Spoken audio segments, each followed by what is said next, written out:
When I went to the hospital after hearing that Rosie, my eldest son's wife, had given birth, I was met with a shocking insult. Rosie sneered at me, saying, "Since you're just a dirty farmer holding my daughter, it'll cost you $1,000 each time." Her words were a cruel jab at my occupation, implying that I was unworthy and unclean.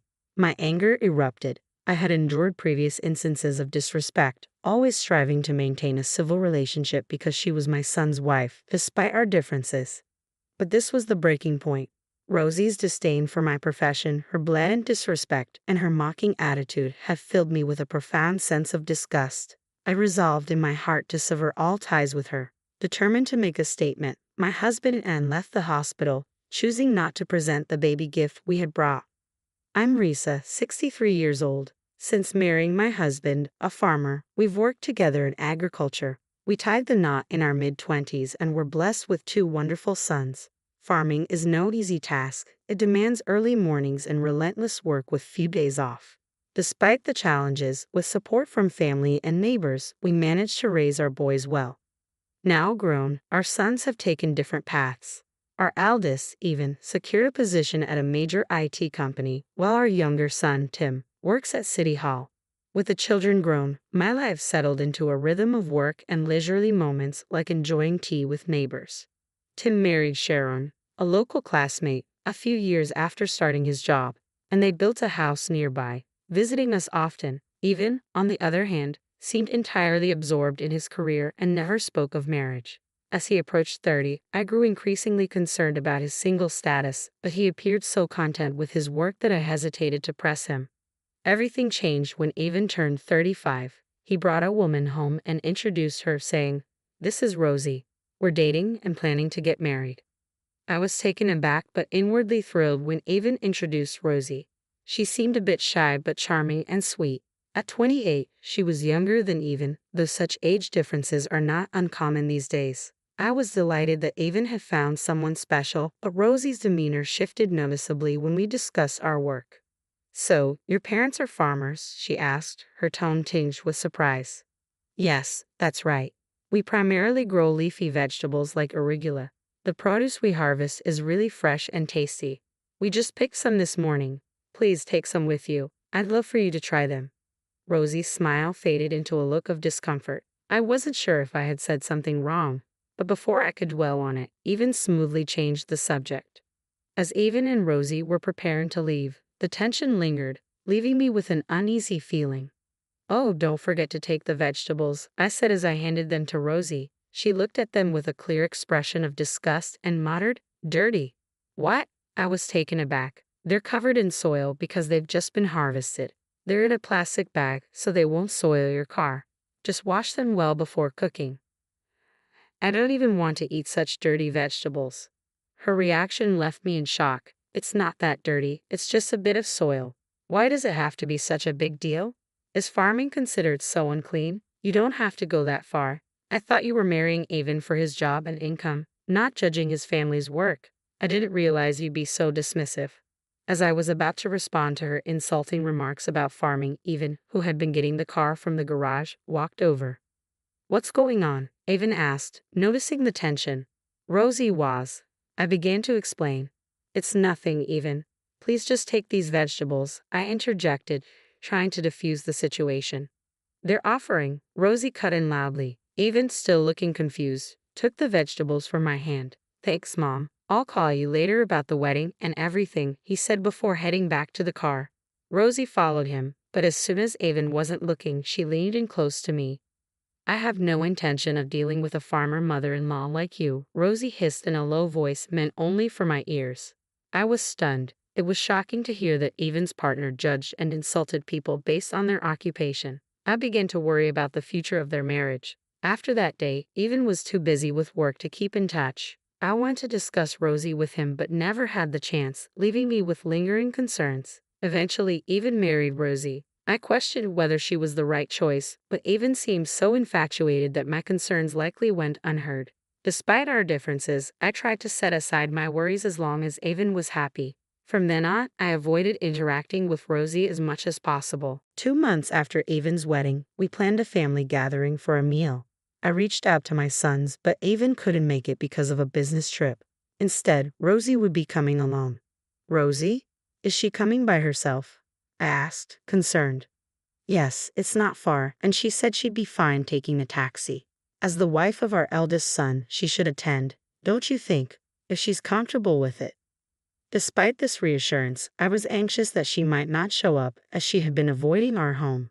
My concerns were confirmed when, on the morning of the event, I received a call from Rosie. I'm not feeling well today, so I can't make it. I see. Since Evan's away on his business trip, are you sure you'll be okay on your own? Think I'll feel better with some rest, so don't worry. I'm going to sleep now, so I'll hang up, Rosie said, ending the call abruptly. Her brusque manner left me a bit irritated, though I understood that she was unwell. Still, I couldn't dwell on it for long as I needed to focus on preparing the meal. Tim's wife, Sharon, graciously helped out, and we managed the preparations and cleanup efficiently. Sharon, thank you for your help, as always, I said. It's no problem at all. Is there anything else you need? No, everything is set. Oh, I received a cake. Would you like some before you leave? Sure, I'd love some, Sharon replied. And what about you, Tim? Really? That sounds great, Tim responded, pleased with the offer. Tim nodded happily as I began preparing the cake and coffee. Just then, I received a call from a relative who had joined us earlier. How? Is something wrong? I asked. No, nothing's wrong. I was out shopping and saw someone who looks just like Rosie. She's having a good time with an unfamiliar man. I'll send you a picture. Could you take a look? After hanging up, the relative sent the photo. What's this? What's going on? I asked as I looked at the image. Wow, that does look like Rosie. I thought she was feeling unwell. That's what I heard, the relative replied. The photo clearly showed Rosie walking arm in arm with an unfamiliar man and looking anything but unwell. The possibility of cheating crossed my mind, but with just this evidence, we couldn't be certain. I was too stunned to speak. The lie about her illness was troubling enough, but the thought of her possibly cheating on Evan was overwhelming. Confronting her about it might lead to evasive explanations, and I was at a loss for how to tell Evan, who was eagerly looking forward to their wedding, that he might be deceived. Yes, you're right. Although they were legally married, the wedding ceremony was still 4 months away. Evan, despite his busy schedule, was dedicated to planning a beautiful celebration for Rosie. I couldn't bring myself to tell Evan that he might be cheated on, especially without solid evidence. Tim's comment left us all sighing in frustration. About 6 months later, Rosie gave birth to a child. Her pregnancy had come to light shortly after the suspicions of infidelity surfaced. Despite my lingering doubts about her fidelity, I was genuinely thrilled about the arrival of my first grandchild. When we heard the news, my husband and I went to the hospital. In the room, Rosie was holding the newborn. Congratulations on the birth. How are you feeling now? I asked. Still a bit tough, but better than I expected, Rosie replied. I'm glad to hear that. Is Evan at work? He was here until just a moment ago, but he left after getting a work call, Rosie said, gently stroking the baby. She's adorable. May I hold her? At my request, Rosie's expression soared. What? No, absolutely not. Don't touch her. Why would you say that? I asked, taken aback. Because it's dirty. Farmers always have dirt under their nails, don't they? I can't let such hands touch my daughter. She looked at me and my husband with disdain. If you really want to hold her, it'll cost you. Mother-in-law, you're dirty, so holding my daughter costs $1,000 each time. Given your background as farmers, you probably don't have that kind of money. I was overcome with anger as Rosie laughed mockingly. Despite my efforts to treat her with respect as my son's wife, even though we didn't get along, I had reached my breaking point.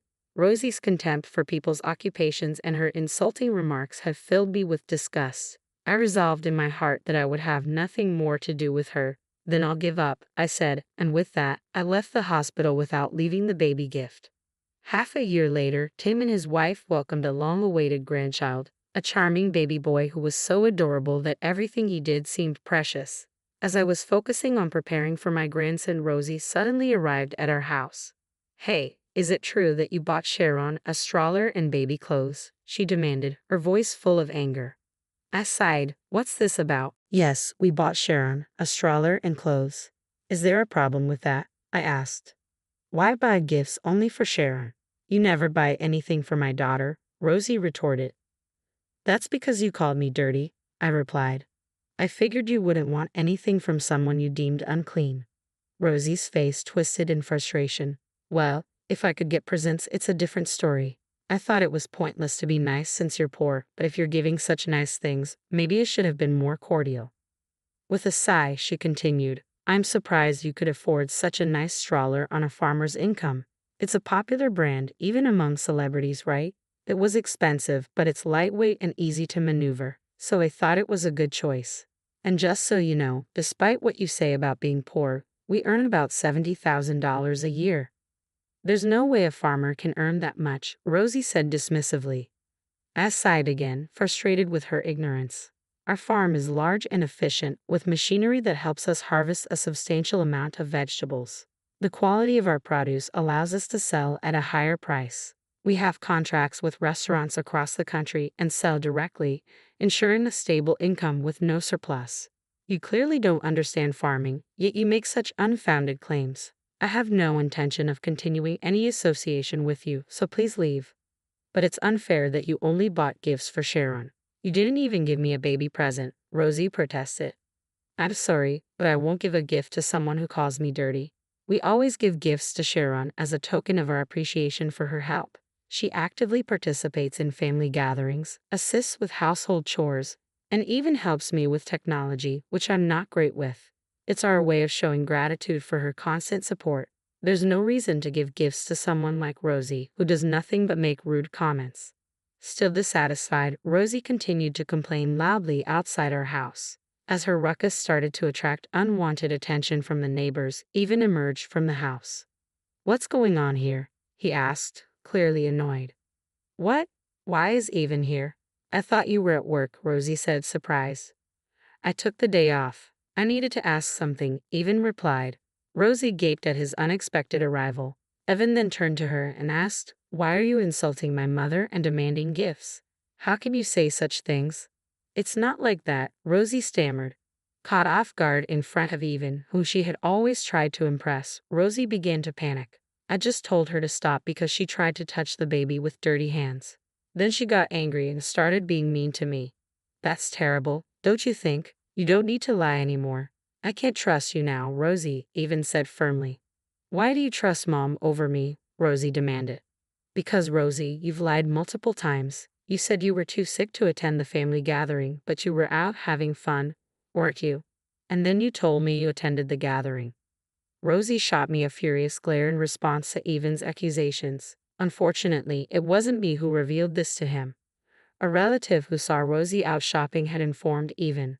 The same relative who sent me the photo had only mentioned that Rosie was out and about without revealing the details about the man. Evan's trust in Rosie diminished upon learning that she had lied. I've heard everything from Mom, Even continued. You've shown a lot of disrespect just because we're farmers. That's because farming is a job for people at the bottom of the social ladder, Rosie retorted.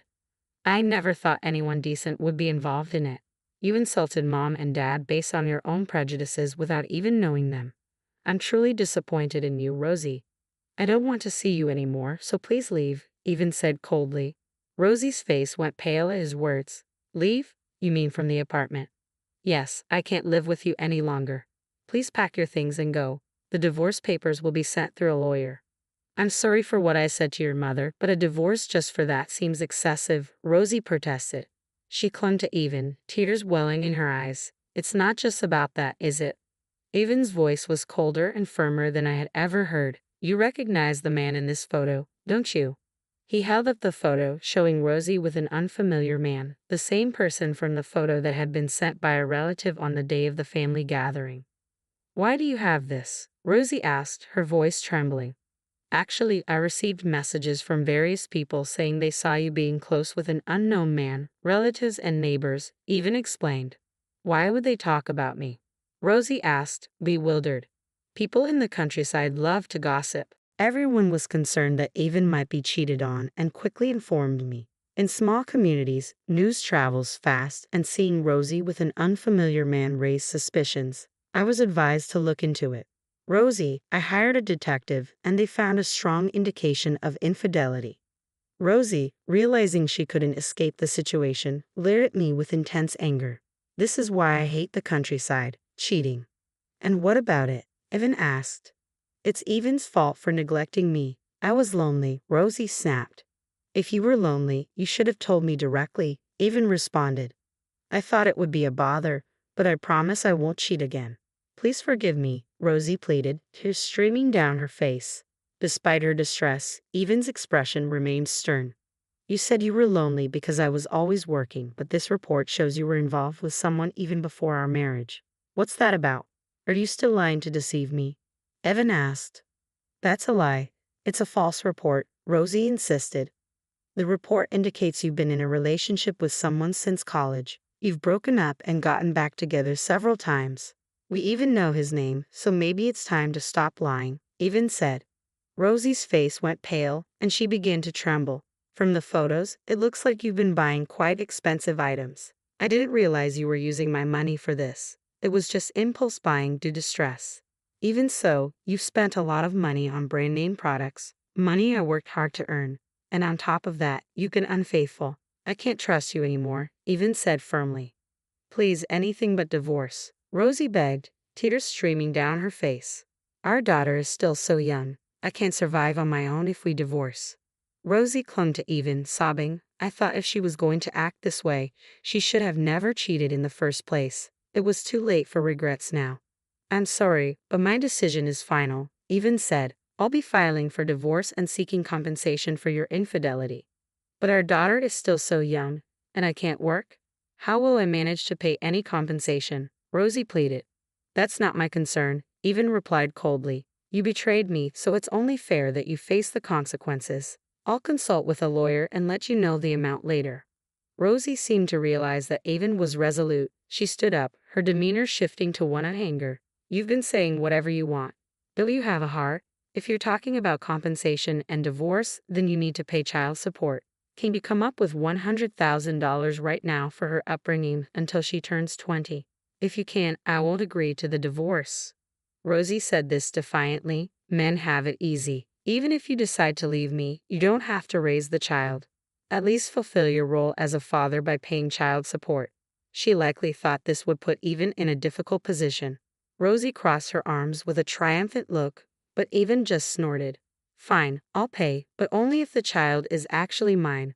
What do you mean? Rosie's face tensed immediately. I had noticed something unsettling since I first saw my granddaughter. As she grew, it became more apparent. She didn't resemble either Evan or Rosie. Today, after seeing the child again, I noticed her lighter pigmentation and droopy, large eyes. They seemed to resemble the man Rosie was seen with, not Evan. Seeing the face of the man Rosie cheated with, I became certain that the child looks like him. If Rosie has been involved with him since before our marriage, it's possible the child could be his. That's not true. She is your child, Evan, Rosie insisted. Then let's do a test to clarify things, Evan replied. Wait, there's no need for that, Rosie said, her desperation evident.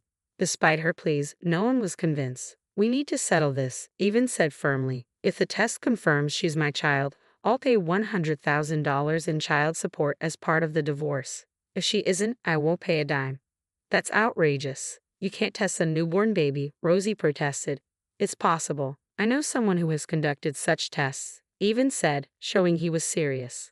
Rosie's face turned pale, and she held her head in her hands. Regardless of the results, I'm proceeding with the divorce. Please leave the house today, Evan said.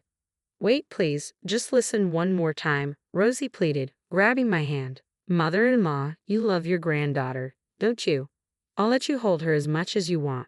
Just forgive me. Rosie clung to me, but I had no intention of forgiving her after all the disrespect she had shown. It doesn't matter anymore. I don't need to hold her. Please stay out of our lives.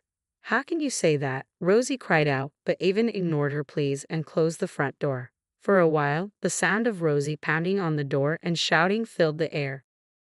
But she eventually left when neighbors began to gather. With Rosie successfully removed from our lives, I was relieved to cut ties with her as well. Later, a DNA test confirmed that the child was not Evan's. As a result, Rosie was not entitled to child support and instead faced the financial burden of paying compensation. Having been ousted from the house, Rosie turned to the man she had cheated with for help. However, he abandoned her, unwilling to care for the child. With no other options, Rosie returned to her parents' home in Philadelphia, a remote area even more isolated than where we lived. The news of her return spread quickly in the rural community, including details of her infidelity and abandonment. She now seems to be living a quiet, uncomfortable life. After the divorce, Evan threw himself into his work and earned a promotion. With no personal expenses, he generously took my husband and me on a trip, citing his newfound financial freedom. Given Evan's family-oriented nature, I believe you will make a wonderful husband and father in the future. I genuinely hope for beautiful new beginnings for